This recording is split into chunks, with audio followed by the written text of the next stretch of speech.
order. Is there any changes or motion to accept the agenda? Well, we've received very recently a couple of requests for extended student trips that I would ask the board if they're interested in picking up. The trips are this weekend, it seems, and I always ask for a little bit more notice, but this is what I've got. And one is forensics to Beach Run, or Birch Run, and I have a scheduled varsity athletic swim meet presented by Corey Van Fleet to Eastern Michigan University for a varsity swim competition. The forensic is going to Birch Run, and it is Eric Thummel's request as forensic coach. I reviewed the request. Everything seems to be in order and well planned and chaperoned. Well, that's, you don't need a Very good.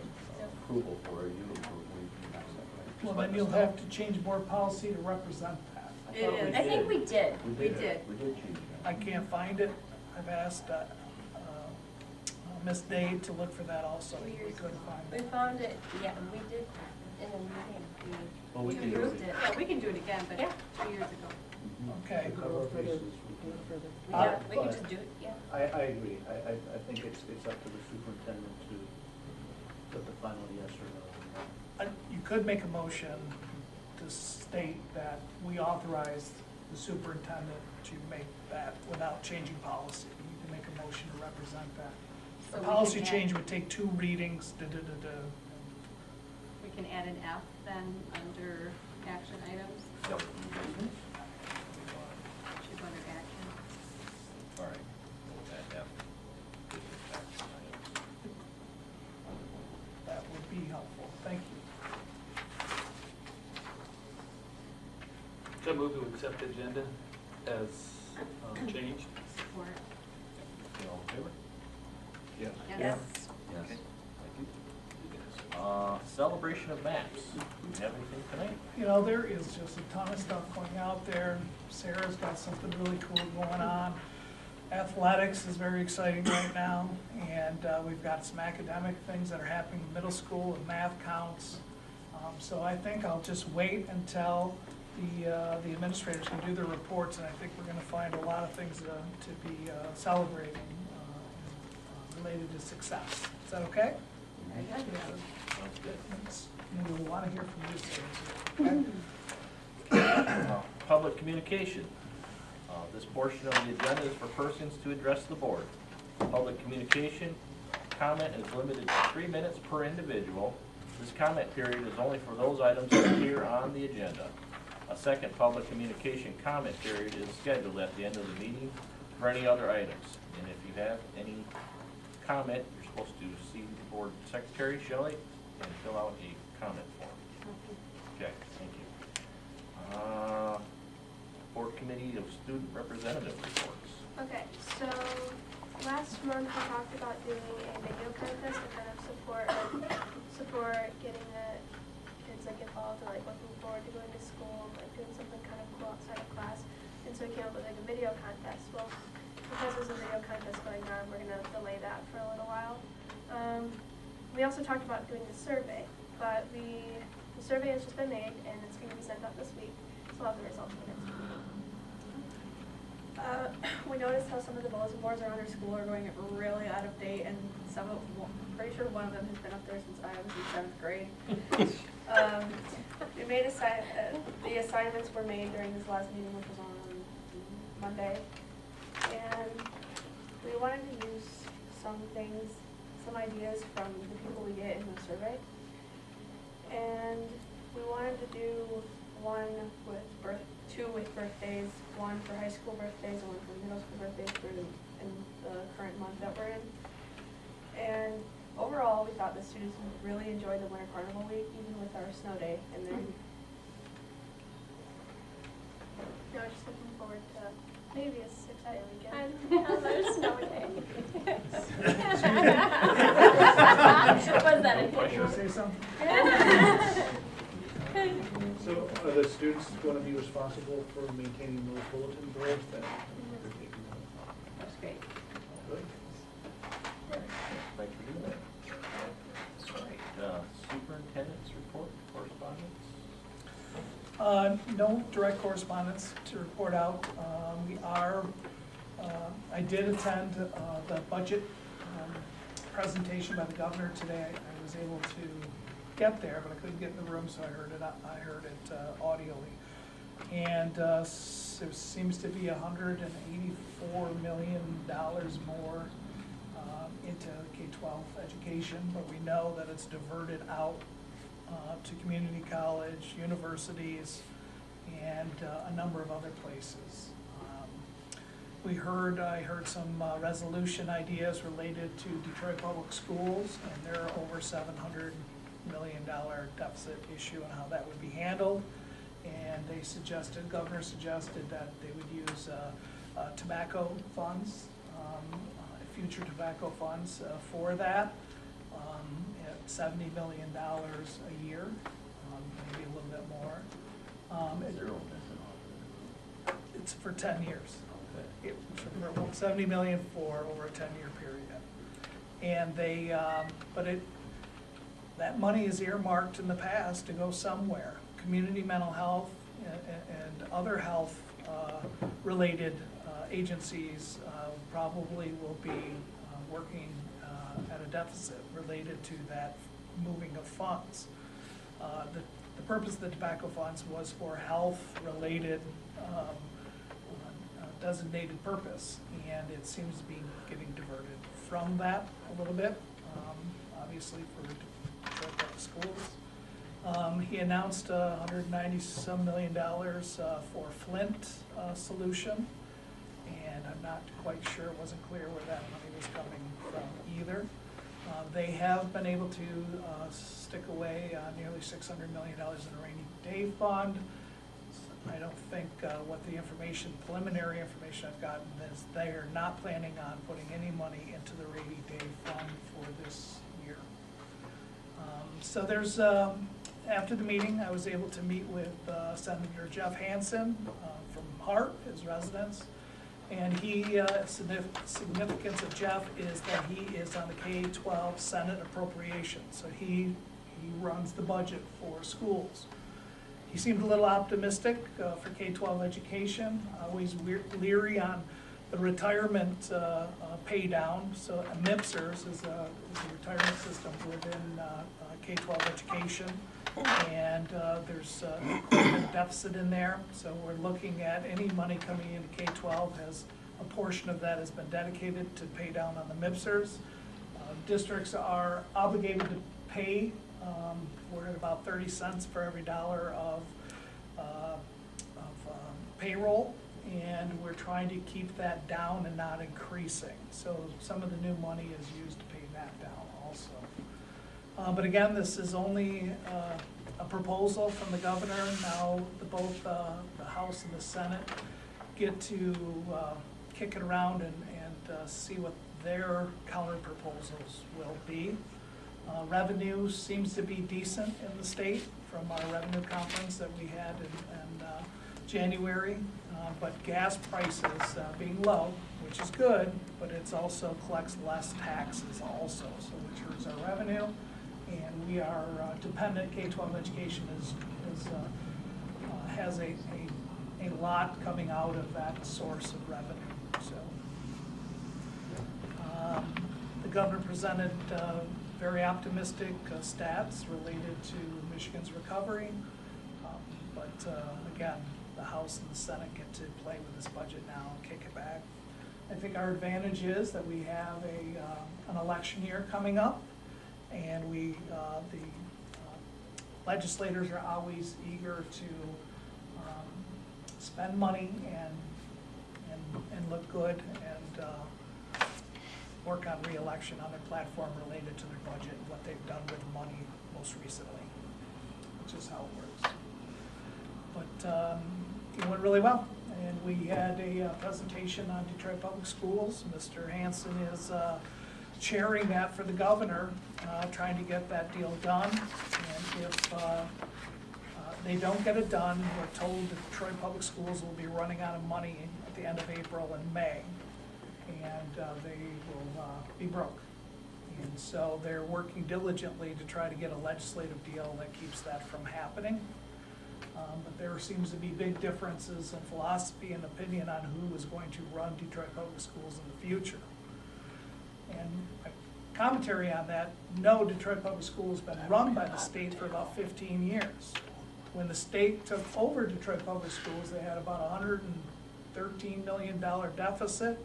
They had about 150,000 kids, and they weren't academically miserable like they are now. The state has run them for 15 years, and they're at $700 million deficit. They've got 46,000 students on a good day, and the facilities are in poor condition. So it's a political world out there, and I'm glad to be back in the That's my summary. Yes. Any thoughts, I mean, usually, I guess first off, when do we really know what our funding is going to be? Well, we've got a pretty good idea. Obviously, they're going to try their hardest to hold us harmless and get us some money. And I feel that in some way that they will. Usually, this legislation, when we have Republican House, Senate, and Governor, they've been wrapping this up before Memorial Day is always their goal. And of course, as you know, you have to approve the budget by June 30th. And so that they're trying to give us an idea on funding prior to that approval. Always in the past, it's always gone into September and beyond sometimes. So we're hopefully know by the Memorial weekend that what we look forward to having.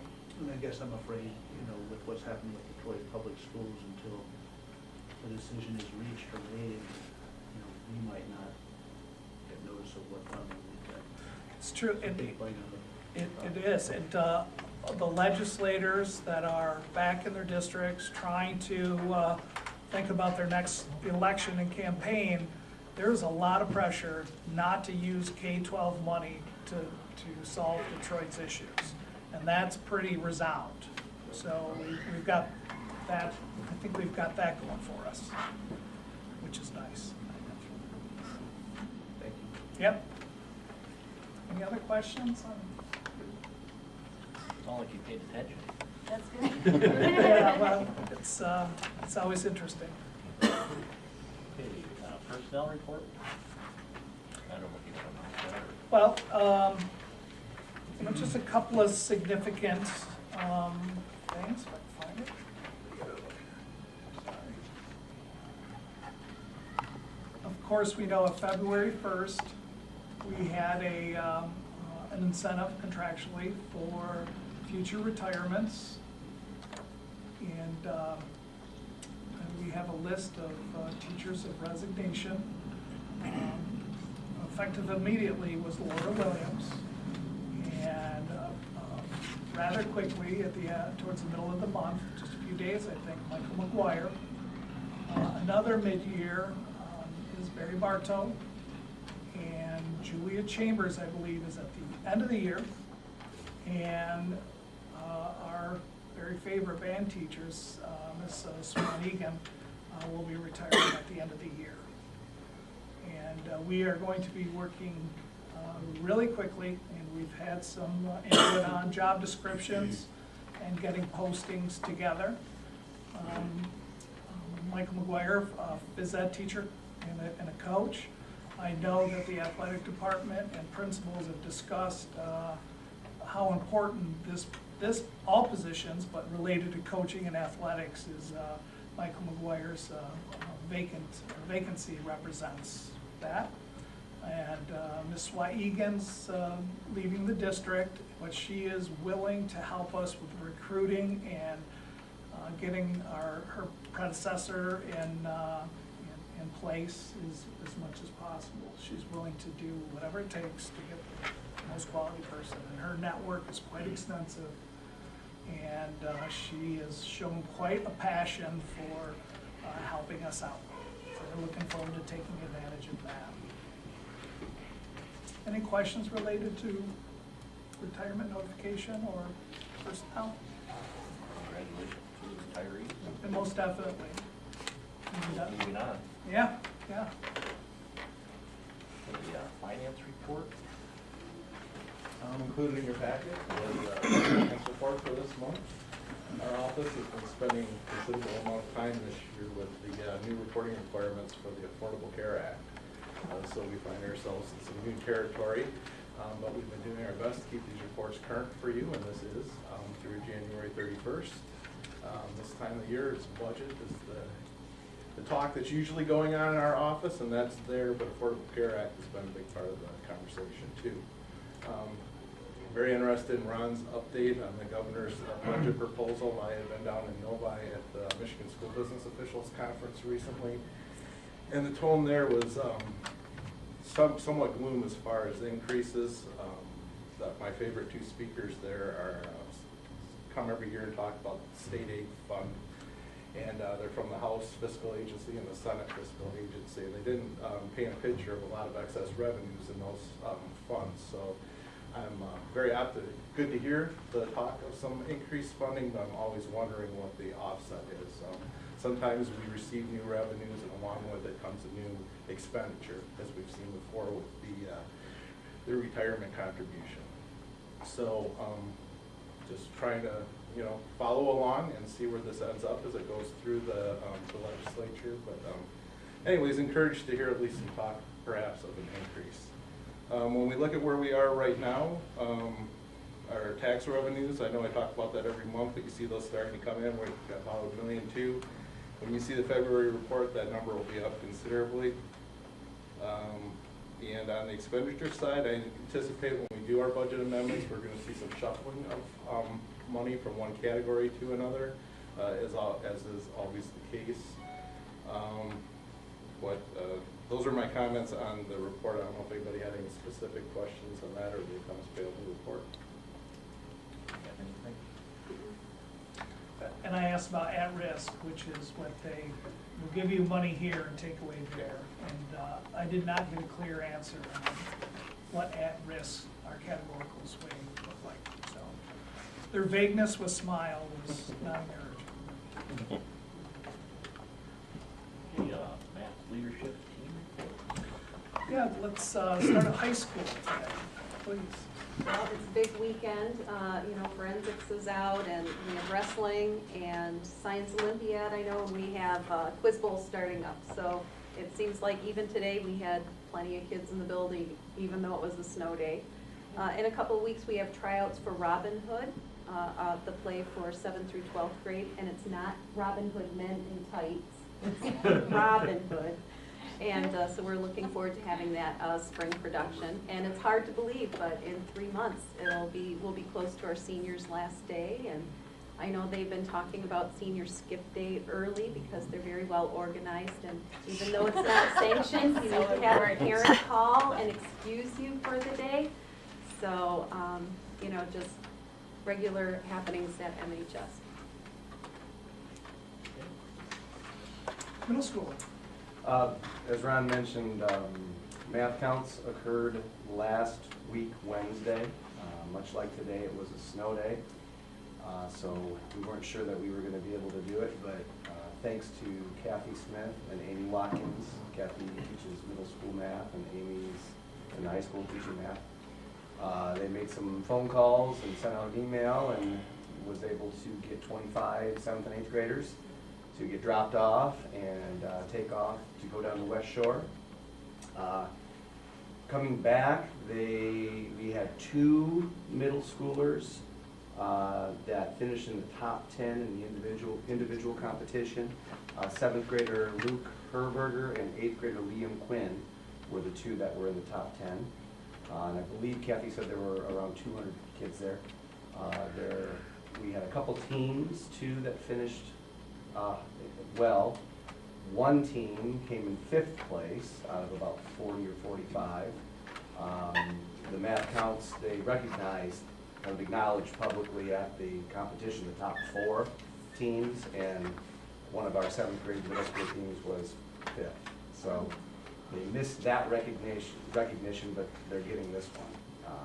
So it was a very successful day, and A lot of thanks goes to Kathy and Amy to do this on a snow day. And 25 kids to go and do math on a snow day. Kevin? Well, here at Kennedy, been a busy month. We're almost done with our NWA testing. Today would have been the last day. We still have science left to do, so we'll get that done next Tuesday with Valentine parties tomorrow. Whiteout is now finished. That wrapped up yesterday. The snow days pushed it out, so that's all done now. And tomorrow should be a front page article about the 4th grade that went up to Slippery Bear Dunes yesterday, went snowshoeing, a new park program that they're offering. The other 2 teachers that were supposed to go today rescheduled to March 9th, so they'll still get to go. And March Reading Month is just around the corner, and we have Jonathan Rand, the author of Michigan Chillers, coming on March 1st to do a big assembly. So it's kind of a big name author that's coming here for our March kickoff for March Reading Month. Yes, I love it. Jefferson? Well, we've been wrapping up our NWEA testing as well. Teachers haven't really had a lot of training on the reports, but it's kind of interesting. They're seeing some things that confirm what they think they've been seeing, and some things that really challenge them, look at some students differently. So we're looking forward to training on that. We were hoping to wrap that up today too. Anytime anybody asks me whose turn it is to call the snow day, I always tell them it's Howard, and that way I don't have to hear about it. I've also been amazed at seeing a snow day calculator app. Yeah. I wish I had invented that about a year ago. 99% tomorrow. Yeah. Believe me, I hear that I hear predictions when I walk down the hallway. Also, Ron is, he and I have been talking with the staff as well about looking into a reading curriculum for the future, and there's a lot of interest in that, and that's pretty exciting for us to look forward. And it's good timing. We've had a new curriculum in math the last couple of years, K7, K8. And now, so at this level, it's nice to look at reading too. It's a nice place to go. Madison? Well, believe it or not, we had a staff meeting on Tuesday, and much of it revolved around we're getting geared up to start our kindergarten clinic, kindergarten roundup again. As you know, last year we kind of went from the roundup theory to a clinic kind of atmosphere, and went awesome. So we're gonna start working on that again, and I think we're looking at a date in April, but we're getting all our legwork done right now. We're starting the process, and hopefully this year we'll have a little more knowledge going through this than we did last year, because that was our first crack at it, and it went better than expected. So we're looking forward to that. Also, March is Reading Month. We don't have a famous author, but we have a famous hamburger guy. We have Ronald McDonald coming to read to the kids, so that should be pretty fun. It's not me. Yeah. We also have a really cool music group called Awesome Distraction, which is, there's actually Brian's son is in that, and there's a couple of other Manistee kids that play in that group. Tons of activities planned for March. And thank you to Shelley and Chris. Stopped by the other day, went through the school, had a great time. Got to see the kids in action, got to see the teachers, talk to the staff. I got to experience what lunches. It was very, and anytime you want to come back, I will buy you lunch.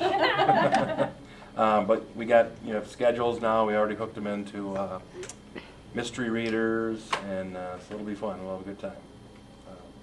That's about what's going on. So. Good. Athletics?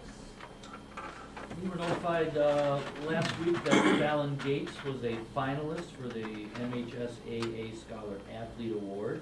She did not end up winning, but she was a finalist, so that was pretty neat. This is the second year we've had a finalist. Brad Matson was a finalist last year, so pretty neat thing there. About 1,000-some kids apply for that every year. So it's tournament time, getting tournament time for winter sports. Wrestling goes to Kalkaska, scheduled anyways, to go to Kalkaska tomorrow night for their districts.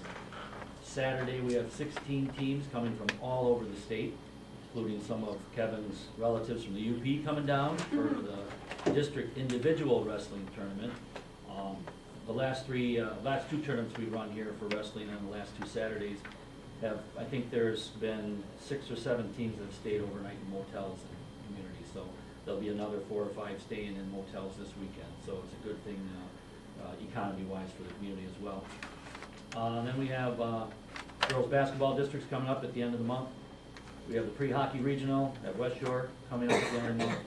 And then conference-wise, things are moving along. I know you're going to see a track update in a little bit, but get the shovels out because we are hosting the conference track meet in 2022. So get it done.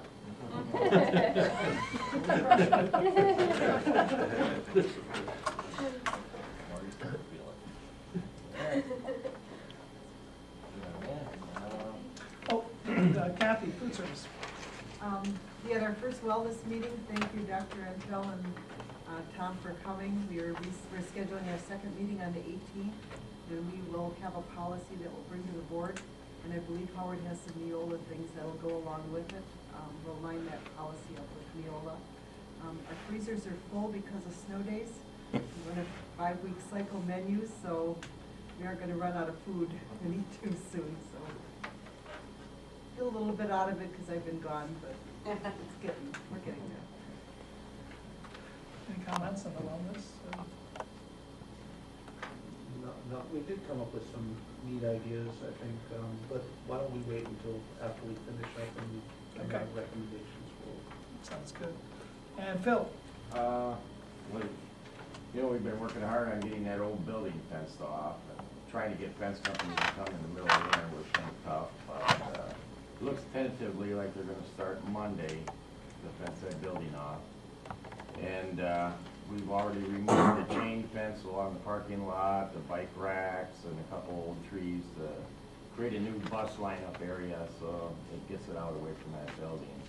It'll be in front of that old building, but in that grassy area on the corner. So we're moving along with that.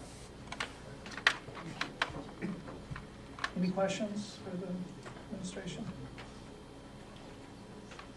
Who's the fencing company that you perfect okay, out of Traverse City? Ron. Yeah. Maybe comment on community articles? Yeah, I would like Sarah to, I'm so excited for you, so please share. About, are you going somewhere? Did you? oh, right. Right. Well, I'm sure some of you saw the article in the paper, but I am going to Washington, D.C. over the summer to attend a conference about journalism. I am super excited about it. It's July 10th is when it starts. And I don't really know that much right now about what's going to go on, but I know that they're going to put us in situations and have us write about it and tell about it. And then they really want us to do a blog. So you can follow my blog. There I go.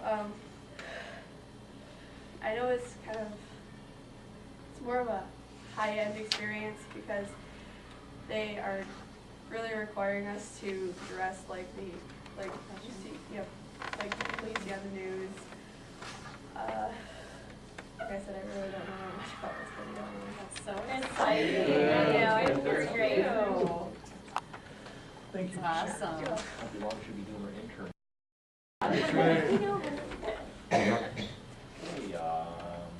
we have the Great Lakes Virtual Academy curriculum. Yeah, just a quick mention, the Manistee County Commitment Scholarship Program just came out this week, that information. I'm still looking over it, but it seems to be some really exciting stuff. And from our friends, the Payne family have made a significant commitment for a 5-year period for students in our county. So I'm looking forward to learning a little bit more about that, but that is, I think, a potential to just be huge. And looking forward to working with that and learning some more. Do you know anything else? Yeah. I've been having to keep quiet about this because it's been so exciting, and they're modeling it on some of the other programs in the state, but to have it here in Manistee County is really amazing. And it's a cohort that starts freshman year, so the students also get some leadership training, and and some supports as they go through their high school years, and then they're prepared and have college ready and waiting for them. So it's not just a scholarship program, it truly is a college readiness program. So we have great community supports from business and individuals. Nice. Very exciting. For the Michigan Great Lakes Virtual Academy update, we have Ronald Villamera was brought before us for approval for joining their school board. The process was vetted by myself and Dr. Antal did an interview, and we're bringing forward the recommendation for him to be placed on that school board. And any comments of the process? I think we've all met him before, we know him. I think he has some good ideas. He will be thinking a little bit outside of the box for that program. I think he's the kind of person we need on that board. I agree. Learning the dynamics of that board and now meeting him, I think we're going to see them re-energized a little bit and see them moving forward in the right directions. We'll have action on his approval and action a little bit later. We have a track update in old business. Yes, we've got we received some renderings from Foresight. You saw them when we were at our board meeting at the high school. And we have now had a track committee meeting related to reviewing those. And we spent a considerable amount of time looking at and reviewing what options exist. And I think in your packet you received the rendering that we're most recently chose to go a little deeper with. And it is tucked behind the high school. And it is running east and west, and it's snugged in there pretty good with the hill behind the school and with the softball field. And you received that in your packet. Any thoughts or comments on that, or support discussion from those committee members? Still have a question on the safety issue with it that close to the softball. We'll have to figure out how to address that. This Quite the scale. Right, and it's also going to go all the way to the property lines, what we discussed. So what you're looking at there, Jim, I don't know if you're looking at all that's in the packet. It would go all the way. There would be like a 30-foot buffer between the line and the track, you know, not a huge buffer, but there would be about a 30-foot buffer if that track was shifted to the east, or west, excuse me. We're told it's at 25 now, and having city representation on the committee, we're being told we can butt and lay right on that line of city property, and we'll be able to develop the properties so we don't have to have a retaining wall there also. Which was a huge expense too. Yeah. Taking that out would be money. So any other configuration that we were looking at or considering had extensive retaining walls that were included, and that jumped the price of it. It's like $179,000 for a retaining wall. Yeah, Right. in the neighborhood of $200,000. And then you have a safety issue. Right. So we're trying to gain as much space in between the softball fence and the fence for the track. And we have talked about moving the high jump to the other end of the track and moving the pole vault on the outside. You see where there's another option for it on the outside. Therefore, on that side of the field, we won't have any activities that can avoid some softball engagement. So that we'll leave that open. But you'll still need something along that. We'll still be looking at something along that. So Foul balls will be lofting made in foul that balls may end up on the track, but those line drives will work on something to get that fixed. Then, do we have figured how we'll get people down there? Yeah, is there parking or If you see, it's underdeveloped on this, but you see a track leading to the corner of the softball field. That we're looking at developing that into capacity for road. and developing potentially some, a turnaround, if not a couple of parking spots there too. And we've talked about taking up the track at Centennial Field and having it crushed and applied here for that drive. Well, I think that's good for use, but I mean, basically our older folks are different labeled, it's just hard to get down there. I think that's the one, everybody else can walk down. So that we're trying to develop that pathway for car and walking would be alongside. We're also looking at developing a little bit of money into the Centennial Field so it could be utilized for soccer, MRA, so it would still be usable. So we have a soccer in the infield, a football along the baseball field, and Centennial would be developed to be used also. Little concern, we have east and west field there, so there may have to be some scheduling considerations and things to think about related to the east and west field. That was discussed at the table. And again, if we develop the Centennial Field, we'll have a north and south field that would represent options also. And again, we have the infield of the football field for soccer games also. But this format would really fit into our budget. And we are still fundraising now that we have got an idea of site and what's involved with the site. We know a potential cost here, and it's probably just over $700,000. And currently we sit at about $500,000. So we have a little bit of ways to go on fundraising also. So we'll be getting better renderings and some information related to where we are on fundraising, where we need to go, develop some information, some trifolds, and we'll start hitting bricks again, see what we can raise. We have someone stepping forward for a grant for matching, and that person is also interested in working through businesses, manufacturing, to see if we can trigger some matches for what that person's willing to put up. So those details will be coming out as we continue our plan. Based on what you know now, then timeline or breaking ground? I would say, I would still like to break ground prior to the end of school, spring, early summer. Would be our goal.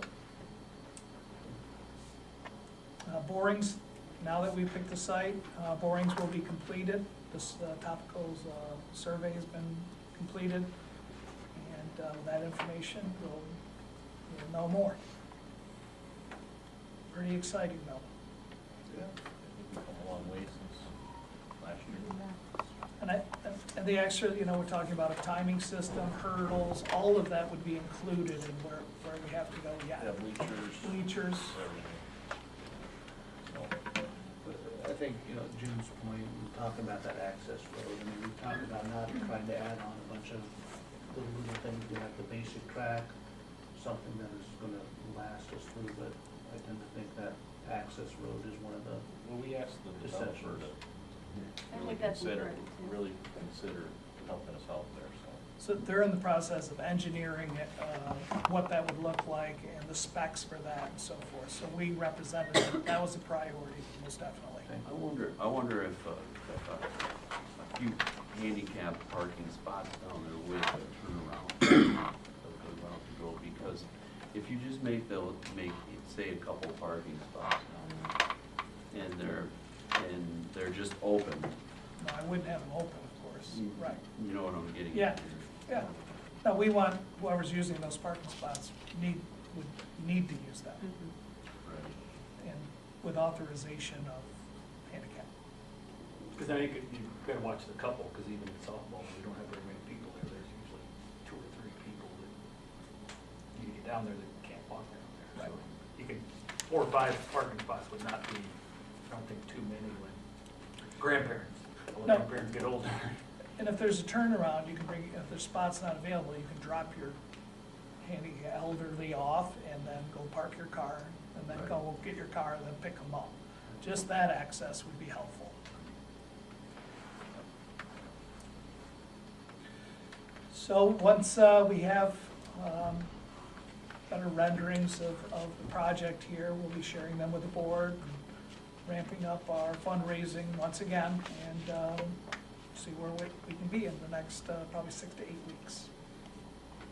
In the meantime, our foresight will be developing the contractual paperwork related to soliciting for vendors for the work. So we're going with this location and this layout. Does that take our action to prove that, or? It can. Well, I I, just wonder. I think I'll probably come to you in the next month with a better rendering, boring samples here, so that we are confident that It's all this can hold. contingent on that. Yeah, so this can hold the track, the soil and the site can hold this track. So I think we're just a little bit premature with that action. Let's just be a little bit more certain. Committee members, you? Yes. This little piece to get you excited. Yeah. And 2022 will be here soon. Yeah. Okay, let's see. Under old business, we have work and study sessions, topics and goals. I don't know if we've had any thoughts on those or not. Yep, still, I'm working for my personal goals. I'm going to engage the administration with their goals, so we're in alignment. And we're also working on contacting MASB and talking about a session for strategic evaluation or review of the strategic plan, correct? Yep. And as you can hear from my tone, that I'm getting there. All right, all right, Sounds good. all right. And the M-STEP summary report. Let's continue discussion. Any more about that? At the last meeting, we were presented with all that data, different colors, lots of data, and we didn't really have a chance to review it at that point, so we had asked to maybe have a little time to review that, go over it, and get some more insight, maybe on, you know, what our school administrators thought about what we did and what it shows that we need to be doing. Obviously, we're limited because this is this is a one-time shot. But we were talking about how it correlates with other testing that we've done. Could you maybe rehash for us? Sure. And at any time, if you'd ever want to do a mini data dialogue like we do with teachers and staff, where we actually use that information to inform instruction and make plans, I'm happy to do a mini one with you at some study session. But really, our plan isn't, I understand that when we look at M-STEP and the graphs and the charts and the colors, it's really one part of the tripod of what we look at for school improvement. We need to look at student growth, we need to look at state averages, and we need to look at what our curriculum is. And if our state averages aren't quite where we see our individual student growth, then we know that we need to start lining up our programs a little bit better. For instance, I know we've been talking about ELA, having a program in the elementary. We've had a reading program at 7th through 12th grade, and it's been very rewarding, and we see that growth with students and in our state scores. So we're really looking to use different types of data to make sure that our student information is rich. And anyone can jump in if you want. And looking at this as a non-educator, I look at it, the state scores are pretty poor overall. And how well we do compare with state average in certain things, we don't do too well either. Mm-hmm. And so, if we're using this as a guide, there's a lot for us to do. The question is how to accomplish that and how to do that. And I guess specifically when I'm looking through, say, the growth matrices, are there any, I look at the data and to me it seems that there are certain grade levels where we slow down, where we have some issues. Do you get that same feeling by looking at this data, or or should we not be saying that at all looking at this data? Well, I have to think about that for a second. There are some statewide phenomenons called the 4th grade and the 7th grade slump, and we kind of anticipate that, and you can kind of see that averaged statewide. But what we're really looking at is individual student growth. Along with the MSTEP data, this is just a summary, it's an average. What we're looking at is that individual student growth. It comes up as either there's a matrix of 5 different scores that show how much a student has improved or declined. And we do have some students that they stay below average, whether it's due to a learning disability. It's very hard to see those students grow. And then we also have a group of students who are at the top, and they tend not to make the same amount of growth. So our targeted areas are very specific by grade level, and we work on those very thoroughly. But we see that we have 2 persistent groups, our students that are kind of on the edges, that we just don't see that rate of growth that we'd like to see.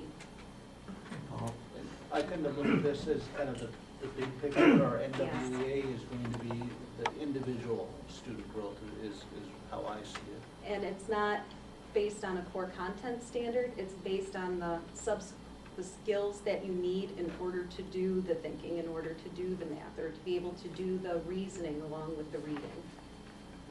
And I think that, as you said, it's the first year, and so one of the first things that we'll do is look at areas that we need to look at. I know at Jefferson, we're going to look at reading, because that's one of the areas that, compared to the state, we've seen it broken down. Now we're looking at reading, it's like, that's something we need to look at. So what's the first thing you're going to look at? You're going to look at your curriculum. From there, we're looking at structure, and we're going to look at deficiencies along that way. And we'll take that one piece at a time. Does that make sense? Yeah. So I think that's one of the things, that's why we're talking about a reading program at Jefferson right now. One of the most powerful things is that we also have a lot of strengths.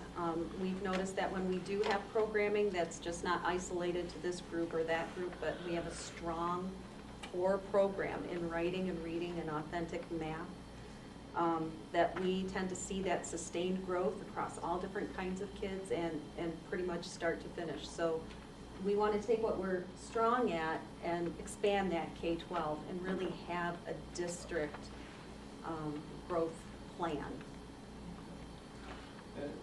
You mentioned the mini data dialogue. Yeah. And I guess bringing that up makes me think that, whatever information you can bring to the board about that, when we get through the NWEA and we get that information from the second set of that. But it might be good if we have maybe a couple of board members do a mini data dialogue with you. And I would love to do that. We'd love, I know we have a 7 through 12 math data dig coming up in a couple of weeks, and it's what we kind of present in a couple of minutes is something that our teachers and staff take an entire day just to get familiar with. So it's complex, but it's an important part of what we do. We have limited resources, and we need to make sure that what we are doing curricularly and with staff is showing up in student results. And if not, we need to have the courage to say, okay, then what are our next steps? And it's a process, and it's been very exciting. But I find the meat and the potatoes related to this process is the school improvement plan.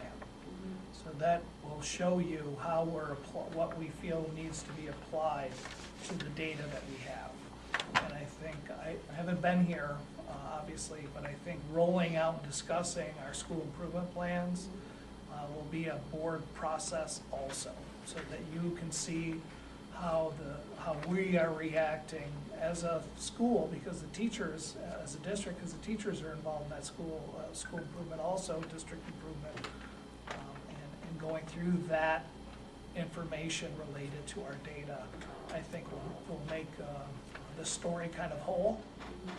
And so we look forward to that process. And the timeline for school improvement to be completed? Well, we're doing the needs assessment right now, so right now we're looking at, like for instance, I knew that we had a big group of kids that have been with MAPS for less than a year and a half.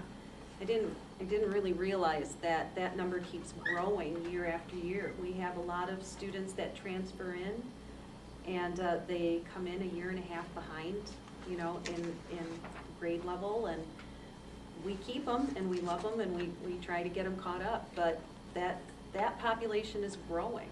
And whether it's through schools of choice or just Michigan and its population shift, it's something that we need to address, so. So, Ron, I mean, I just wanna, Yeah.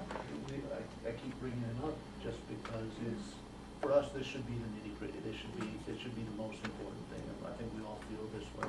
Mhm. It's easy for us to get caught up in all the emotional, other things that the board has to deal with. Sure. But again, it's the education, we need to stay involved in it, and being able to understand what's going on there then will allow us to set and give the overall guidelines, and then that'll hopefully trickle down to everybody.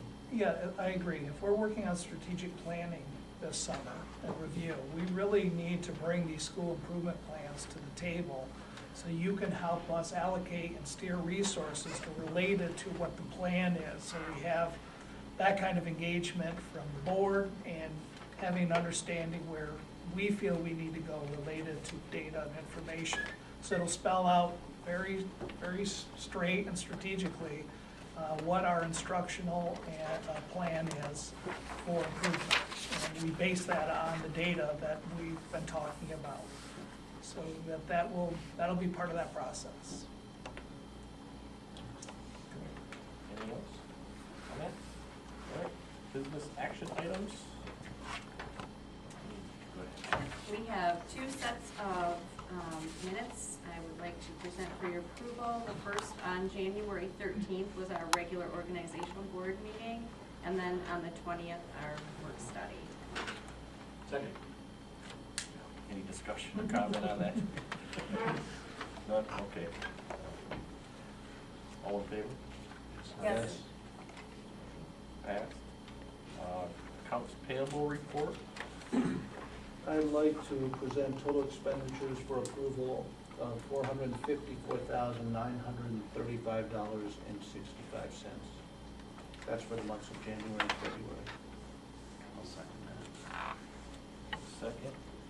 Any discussion on that? All in favor? Yes. Motion passed. And now we come to the approval of candidate Ron Villamera. He's the academy new person. Any discussion on him? Okay. I'd like to make a motion to approve Ronald Villamaria as a NGLBA board member. Okay. All in favor? Yes. Motion passed. Approval and support for revenue sharing grant application for access control system district-wide.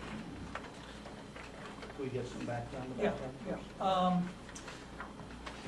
We're working with the county superintendents for revenue sharing grant cycle. And we thought the idea of each district that we join in a consortium for a grant opportunity for access control to one access control for each building. And that represents a system, electronic system, that will have a camera and a buzz-in option for schools. And I think Roy from the ISD has headed up coming to the buildings, looking at it, and developing with vendors some pricing for that. And the ISD would like to submit this grant in behalf of the districts in the county. Should be for all our buildings. It would be one entry for all our buildings. We may have to use this consortium bid and maybe get another one in this building so that we don't have central office traffic walking around. And and it'll give us the option, we can regulate how it's used and when it's used, how it's used, give us that flexibility. And, Ken, do you have any technology details related to the system that has been discussed? Nothing too much. Part of this is possible because of the phone system we have. That's a big cost savings. It actually would end up being integrated with that so that there'd be multiple locations in each office. So it wouldn't just have to end up being the secretary station or something like that. They'd be able to buzz it in. There'd be multiple people that'd be able to monitor the door and let people in or see what's going on that way. And I'm even told it could be transferred to a cell phone. Exactly, yep. So if Kevin was mobile in the building and someone wasn't answering it, he'd have an app on his phone and be able to open it up. For the bathroom. That's a great idea, at least have that, especially under a grant, to pursue that. And we've been At least get talking that about technology. safety and security, it's been at the forefront of our discussions. And now the county schools aren't competing against each other for this, we're in it together. It seems to be in the neighborhood of what they've approved in the past related to safety. So I think it has an opportunity to be successful. So we need action on that?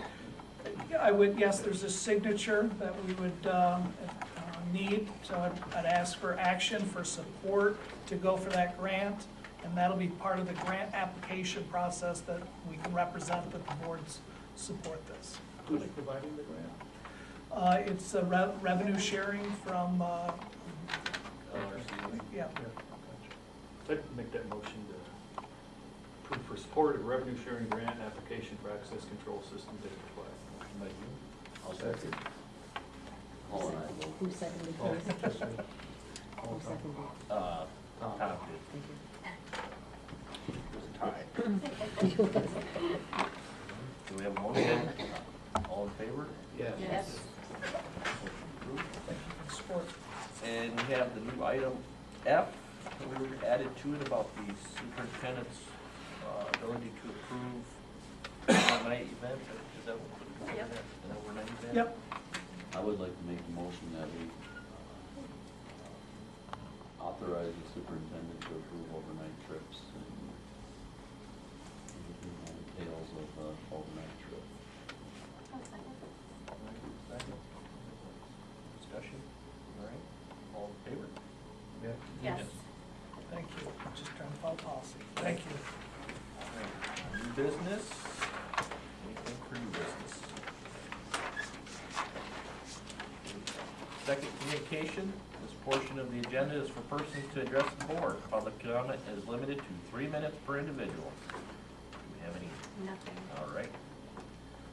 Some board announcements. We have a board study session, February 24th at Kennedy at 7 p.m. We have a regular board meeting, March 9th at 7 p.m. at Kennedy Library. And a board work study session, March 23rd at 7 p.m. at Kennedy. And always, West Shore Area Schools Board Association Spring Banquet Meeting. It's coming up, so Put it on your calendar. put it on your calendar. We have item 12, closed session. I'd like to make a motion we move to convene in closed session pursuant to section 8H of the Open Meetings Act to consider the written legal opinion